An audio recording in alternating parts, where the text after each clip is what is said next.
During World War II, men who were newly commissioned as officers into the Army Air Corps had to purchase their own uniforms. As part of the uniform, the cap had to be privately purchased by the officer, and there were dozens of tailors and cap manufacturers that were producing caps to meet the demand. It can take several hours to go over the details of every known cap manufacturer. So, for the sake of time, we're just going to focus on a select few examples that I have in my own private collection. The first cap I want to share with you is this cap right here. This cap was manufactured by a company called Bancroft, and you can see the label for Bancroft here in the crown. For the Army Air Corps, the regulations allowed Army Air Corps officers to remove the stiffener in their caps so that way they could wear a pair of headphones over it. And the caps that were made this way became known as crusher caps because of the worn appearance that the caps would take on the more they were worn with headphones over them. Over time, eventually, cap makers began to make ready-made crusher caps without a stiffener in them and without any stiffening in the cap. And this was really appealing to a lot of Army Air Corps officers. And the most famous of these ready-made crush caps was made by Bancroft, and it was known as the Flighter. And the Flighter label can be seen right here, stamped in the sweatband of this cap, and you can see it right here.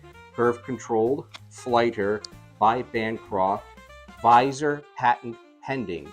Now, the reason why it says that is because if you look at the shape of the visor, you could see that it has this curved dome shape to it. Now, this was unique to Bancroft, this design of visor, and they actually patented it, and the patent was eventually granted to them in 1945. Now, this cap is made out of olive drab green gabardine. The gabardine material is what the upper crown is made of.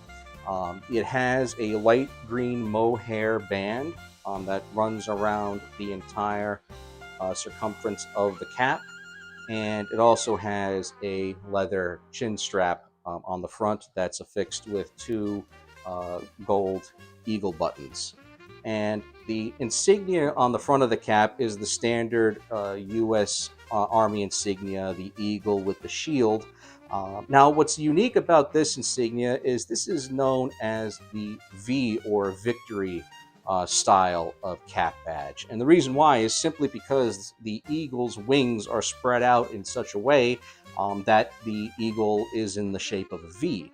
Now, as you can see here, the visor is a single ply leather visor, so it's very bendable and flexible, which it was manufactured to be like.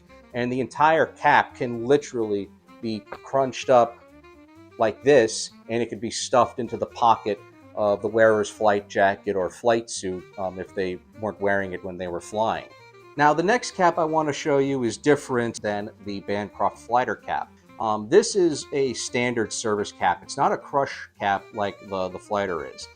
Service caps are common across all branches of the U.S. Army, the Air Corps, the infantry, artillery, armor. And this particular service cap is not made out of OD green gabardine like the Flighter. This is actually made out of a material called fur felt, which is another type of material that was used to make officers and enlisted service caps out of. It's a very soft material. It also has the mohair band going all the way around the cap. And similar to the Flighter, it has a V-shaped victory style of eagle, although this one is a little smaller than the one on the Flighter.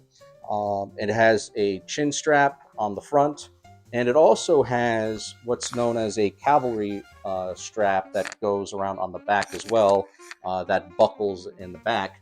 Now, the reason for this strap and why it's called the cavalry strap is that it harkens back to the days of the cavalry where they would need to have this strap in order to keep the hat on their head while they were riding a horse.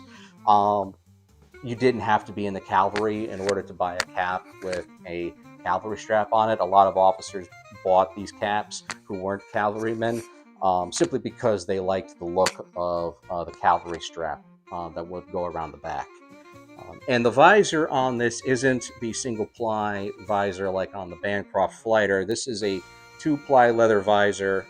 So basically, it's just two pieces of leather sewn together on the front. So it's not as uh, bendable as the Bancroft Fighter is. But what I love about this cap is who made it.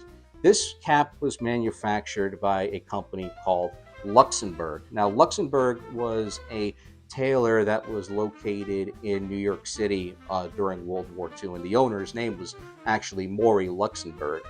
So his company was also his namesake, and you can see his label here in the crown, Luxembourg, and you can see that it says New York here at the bottom.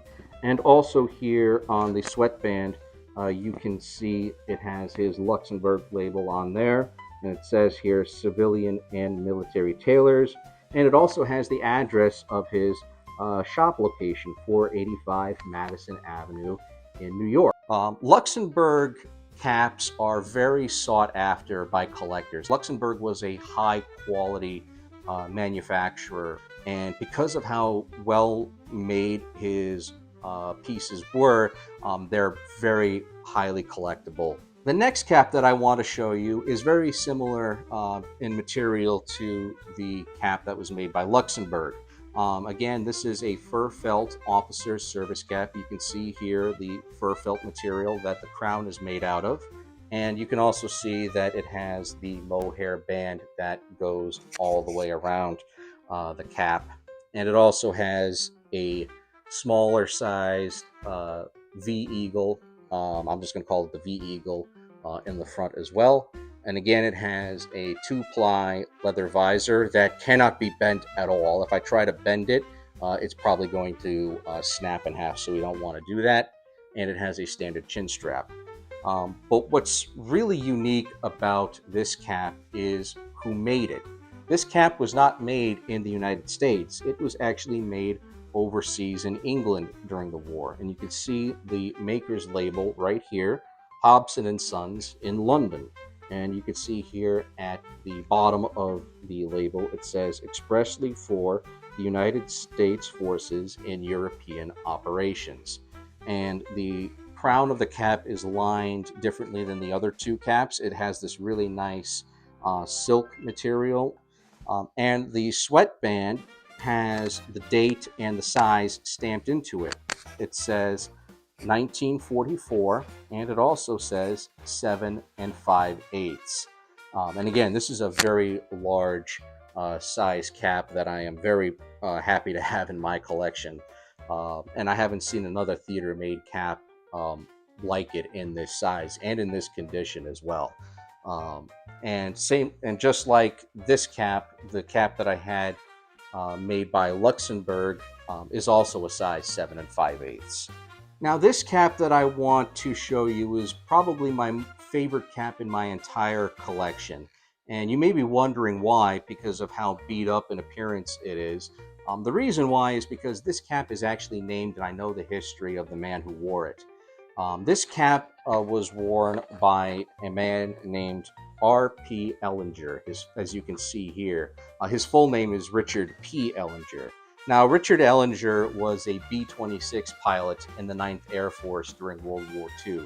He was a pilot in the 397th Bomb Group, and he flew over 50 missions during the war, and this was his crush cap that he wore during then. And you can see it bears the scars of war on it. You can see here on the top of the crown where he was, sweating into it. But also, this is the part of the cap while he was wearing it that would have had the leather band of the headphones that he was wearing on it as well.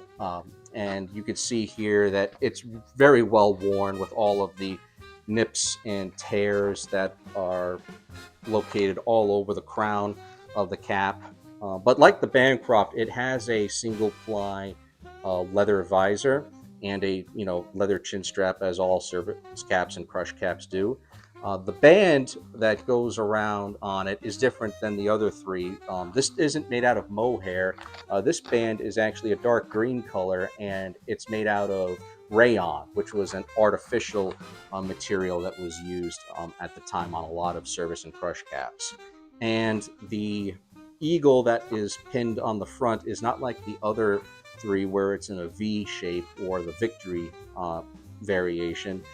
And it's known as the square eagle because when you look at it, its wings are not in a V for victory shape. It's more of a square shape, and you can see here how the wings are more curved and not as straight as the other ones. And on the inside, as you saw and as I showed you, there was a slot here for the owner of the cap to slide in their ID card or just a card with their name on it, showing people that this is their cap and it belongs to them.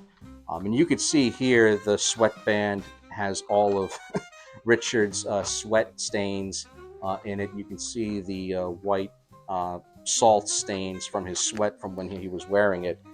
So this cap was well used, and this is the cap that he wore on his missions during World War II. And I'm very proud to have this in my collection because combat used crush caps are very rare to find. And when you do find one, it really is a crown jewel in one's collection. So along with the service caps that I showed you, officers also had to purchase overseas caps or garrison caps like this one right here. This overseas cap is made out of a OD green gabardine material, much like the Bancroft fighter cap that I showed you. Officers' overseas caps also had this black and gold piping sewn in along the edges, and also officers were required to wear their rank insignia pinned to the front left side of the cap. Now, this overseas cap was manufactured again by another private company. You can see their label here, and it says National Camp Supply Company, New York, and it's stitched right into the sweatband.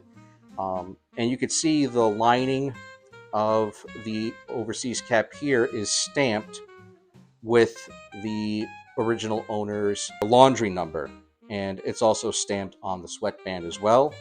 And on the other side of the sweatband, the owner also wrote his initials on it, LLT. Now, I tried to find who the original owner was, and unfortunately, the laundry number and the initials were not enough information for me to go on. But another cool feature is on this cap, you can see on the label that it says size 7.5. Anytime I find original caps and uniforms in big sizes, I always buy them because they're so hard to find. Now, this cap, just like the other one I showed you, is an overseas cap or garrison cap. They went by both names. And this one is made in the pink gabardine color. This cap would have also been worn with the winter service uniform. Again, it has the black and gold piping along the edges, and I also included a pair of captain's bars pinned to the front left side, showing that this is where officers would wear their rank insignia. Now, on the inside of the cap, this one has a really stylish maker's label on the inside, and you can see here it was made by a company called Noodleman Brothers Uniforms Menswear, and they were located in both Portland and Seattle. And there's a really cool little soldier right there that's also a part of their label. And this cap is also a size 7.5, as you can see here with the size tag in the back. I really hope that you enjoyed this video. If you did, be sure to leave a comment, hit the like button, hit the share button, and also feel free to subscribe as well. And as always, I will catch you next time.